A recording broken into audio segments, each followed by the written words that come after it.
Bismillahirrahmanirrahim. Assalamualaikum warahmatullahi wabarakatuh. Perkenalkan, nama saya Nasuri, biasa dipanggil Kak Surai. Pada kesempatan kali ini, saya ingin menceritakan tentang sebuah peristiwa yang pernah terjadi pada zaman Nabi. Kisahnya begini. Pada suatu hari, Nabi hendak berkhutbah. Lalu ada kejadian unik yang belum pernah terjadi sebelumnya. Ketika Nabi ingin naik ke atas mimbarnya, Nabi itu berhenti di tangga pertama, lalu dia mengucapkan amin. Lalu ketika hendak di tangga yang kedua, dia pun juga mengucapkan amin. Begitu juga di tangga yang ketiga, beliau berhenti dan mengucapkan amin.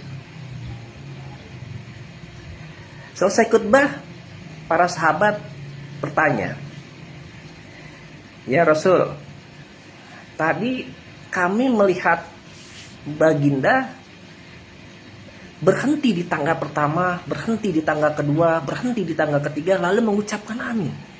Ada apa gerangan ya Rasul?"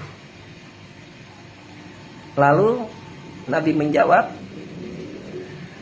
nih kalau bahasa kita nih ya, tadi waktu saya mau naik mimbar, kata Nabi, itu malaikat Jibril datang. Lalu malaikat Jibril berdoa. Dalam doanya di tangga pertama, malaikat Jibril berdoa, "Celakalah orang ya Muhammad, yang apabila dia mendapati bulan Ramadan, tapi dia tidak mendapatkan ampunan." Lalu aku mengucapkan amin. Di tangga kedua, Jibril berdoa lagi, "Celakalah orang ya Muhammad, apabila dia mendapati kedua orang tuanya atau salah satunya, tapi dia tidak masuk surga karenanya." Lalu aku mengucapkan amin. Di tangga yang ketiga, "Celakalah orang ya Muhammad, mereka yang apabila mendengar nama kamu, tapi dia tidak mau berselawat untukmu." Lalu aku mengucapkan amin. Teman-teman yang dirahmati Allah, bulan puasa, bulan Ramadan itu tidak serta-merta hanya kita menahan lapar dan haus, tapi kita juga bisa menahan hal-hal yang bisa merusak pahala puasa. Nah, ini yang sering terjadi. Salah satunya adalah ghibah, ngomongin orang. Innalillahi wa inna ilaihi rajiun. Ini betulan. Jadi banyak orang bisa nahan lapar dan haus, tapi nggak bisa jaga lidahnya dari ngomongin orang. Mending yang diomongin yang baik-baik ya. Ini yang diomongin yang jelek-jelek. Salah satu lagu Rhoma Irama yang saya suka tentang ngomongin orang ini ya. Salah satunya ada syairnya yang bunyi gitu, "Lidah itu sangat tajam, tajamnya lebih daripada pedang. Bicaralah macam-macam, asal jangan menyinggung orang." Kenapa? Karena dari omongan bisa menimbulkan keributan. Karena dari omongan bisa menimbulkan permusuhan. Nah, itu syairnya. Jadi nyanyi kita nih, nggak jadi kultum. Lalu yang kedua, ini menarik lagi. Yang kedua adalah celakalah orang yang apabila dia mendapati kedua orang tuanya atau salah satunya, tapi dia tidak masuk surga karenanya. Kita sering mendengar pepatah yang bilang bahwa surga itu ada di bawah telapak kaki ibu. Sering kita dengar kalimat itu.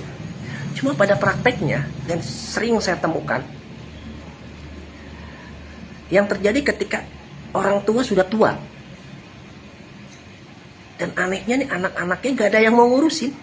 Iya, innalillahi, betul. Itu kejadian.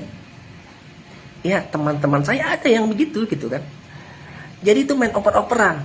Orang tuanya udah tua, udah sakit-sakitan, nggak ada yang mau ngurusin. Jadi betul tuh ada istilah yang bilang seorang ibu bisa ngurusin 10 orang anak. Tapi 10 orang anak belum tentu bisa mengurusin 1 orang ibu. Jadi brother, teman-teman, ya harusnya kita gantian. Dulu kan kita masih kecil yang nyebokin ibu, ya. Orang tua kita yang nyebokin. Ketika dia sudah tua, udah nggak bisa ngapa-ngapain, ya gantian brother, kita yang nyebokin dia. Jadi percuma kita punya gelar yang banyak, percuma kita punya gaji yang tinggi, percuma juga kita punya jabatan yang mentereng, tapi kita tuh durhaka sama orang tua, nggak jadi anak yang soleh dan soleha, percuma gitu. Karena surga kita itu ada di telapak kaki ibu kita gitu. Dan yang terakhir, kata Nabi, orang yang paling pelit di dunia ini itu bukan orang yang nggak mau berbagi uang sebetulnya, tapi ternyata orang yang paling pelit di dunia ini adalah orang yang apabila disebut nama Nabi tapi dia tidak mau bersalawat. Allahumma sholli ala sayyidina Muhammad wa ala ali sayyidina Muhammad.